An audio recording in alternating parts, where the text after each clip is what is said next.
नमस्कार. आज शुक्रवार दिनांक 13 मार्च. जाणून घेऊया आजच्या मुख्य 5 बातम्या. आपण ऐकत आहात मराठी अपडेट समूहाचे दररोज सकाळी 7:30 वाजता प्रसारित होणारे Marathi update morning news podcast. देशात येणारा अधिकाधिक घरगुती गॅस पुरवठा हा इराणच्या स्टेट ऑफ हार्मोसमधून होते असून सध्या मित्र देशांना तेथून सुरळीत पुरवठा सुरू आहे. मात्र इराण अमेरिका युद्धात भारतानं तटस्थ भूमिका घेण्याऐवजी अमेरिकेचे बाजू घेतल्यामुळे इराणच्या स्टेट ऑफ हार्मोसमधून भारताचा गॅस पुरवठा कपात करण्यात आलाय. यावरून स्पष्ट होत आहे की केंद्र सरकारच्या चुकीच्या धोरणामुळे देशात गॅस सिलेंडर दरवाढीसह टंचाई झालीये, असे प्रतिपादन काँग्रेस जिल्हाध्यक्ष राजेश पावडे यांनी केले.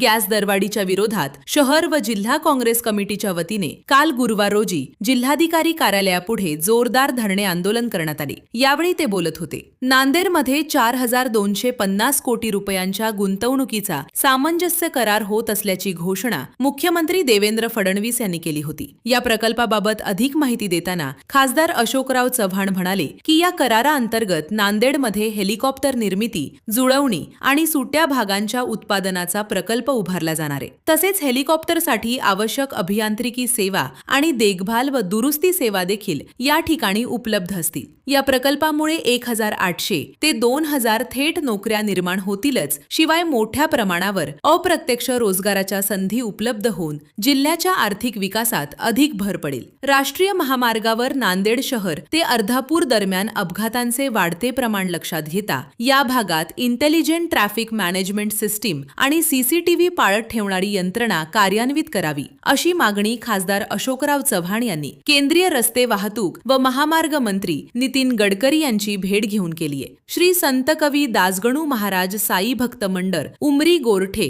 यांच्या वतीने काढण्यात आलेली उमरी ते शिर्डी पदयात्रा काल नांदेड शहरातील सहयोगनगर चौकात आल्यानंतर नानक साई फाउंडेशन तर्फे प्रमुख पंढरीनाथ बोकारे यांनी पुष्पवृष्टी करून यात्रेचे स्वागत केले. यावेळी अनेक मान्यवर मंडळी उपस्थित होती. जिल्ह्यात घरगुती गॅस सिलेंडरचा पुरवठा सुरळीतपणे सुरू असून नागरिकांनी कोणत्याही प्रकारे पॅनिक बुकिंग करू नये, तसेच गॅस एजन्सीच्या बाहेर अनावश्यक गर्दी करण्याची गरज नाही, असे आवाहन जिल्हा प्रशासनाच्या वतीने करण्यात आले. दररोज सकाळी 7:30 वाजता Marathi update morning news podcast ऐकण्यासाठी मराठी अपडेट पॉडकास्ट YouTube चॅनलला सबस्क्राईब करा. धन्यवाद.